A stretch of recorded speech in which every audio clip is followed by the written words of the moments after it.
Alexis put out our Up for Debate, which we all love. I love the engagement that this gets. I do love when people chirp us and like, this is how you actually do a poll. Like, we know. Yeah, idiot. we're engagement. Yes, we're just trying to up our social media posts. So we're aware that there's simpler ways to do polls. All right. Yeah, Dummy. leave us alone. Yeah.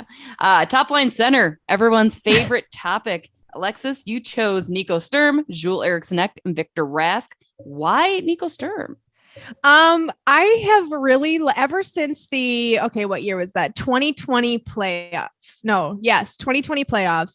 I really grew a great appreciation for Nico Sturm. I thought he was the best player in those playoffs against the Vancouver Canucks. And I just really liked what he did. And then from there on out, I started to pay more attention to what he was doing. And I don't think that he is going to be I don't think he's top line center material. And looking at the other options for the Wild, I especially don't think that, but I thought it was an interesting idea to throw in there because he's very different from Joel Eriksson Ek and Victor Rask. And so I was like, well, let's see, maybe people will like the young guy option or, something a little unexpected. I don't think many people gave him much love, which is fair because looking at some of the other options, I know that there's probably better ones out there. But yeah, I really like him. And I think he's a much better, third or fourth line center on this team. But I liked the idea of it. So I thought I would throw it out there. I'll let you give your take first though, Jesse. Who was your pick for top line center if it's not Marco Rossi?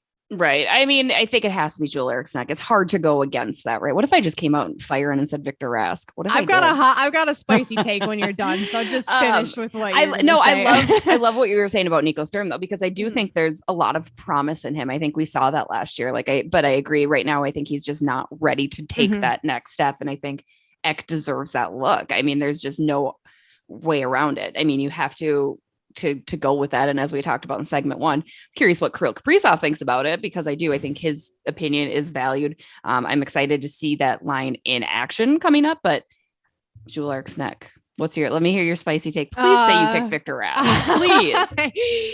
Okay. Well, so I was thinking about this a lot and I really like Joel Eriksson Ek and I think he is the better center between Victor Rask and himself.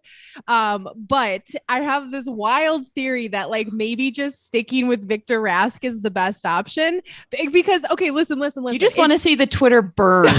You want people just to go listen, nuts on you. Everyone knows how I feel about him. So this is I'm not trying to be funny. I seriously had a deep thought about this with myself about if this is the best option.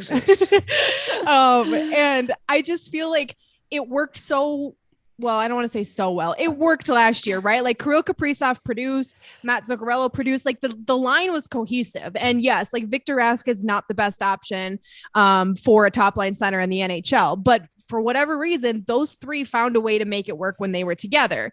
So that's why part of me is well, maybe we just leave it at that. But to your point, Jesse, about what does Kirill Kaprizov think? I think we all know what he thinks about that matchup. So that's where I'm oh, maybe we don't do that. I don't want him to be frustrated. I don't want him to struggle or be stuck with a line mate that he doesn't feel he meshes well with. So in that sense, I think Joel Eriksson Ek is a better option, but I just like the idea of Joel Eriksson Ek on a second line with Kevin Fiala, spread out the wealth a little bit more. I just feel like those two match up better together. I don't know. So I'm just going to live and die by this hot take that maybe Victor Rask as the top line center with the options we have is the best option for the Wild this season. There. Okay. Want better for yourself, Alexis. Want better for Kirill Kaprizov, for the love of God. Want better for this team. But you're not totally wrong, I guess. That was a sound argument. I know it's kind of crazy, but right? Yeah, it's yeah. And again, Dean loves him. You guys that's heard what I'm him saying. First. Dean loves the guy. Oh, Bill Guerin loves the guy. But the minutes that it's not working, you got to fix it. That's where I draw the line. I do not have a lot of patience for them to be oh, maybe it'll work in a week. No. If it's not working, pick somebody else and put him in that top line center position because Kirill Kaprizov deserves better, like you said. And so if they could make it work like they did last year, I mean, well, and my one argument, I guess, with having Joel Eriksson Ek as a top line center is I love him, Greenway and Foligno together, right? You that line also had a lot of chemistry, and it worked really, really well. I think Ryan Hartman's a decent slot in there too. And I don't know if Marco Rossi's ready to be a number one center either, right? Joel Eriksson Ek would probably be. So it's a lot. I'm just excited again. I need to see more.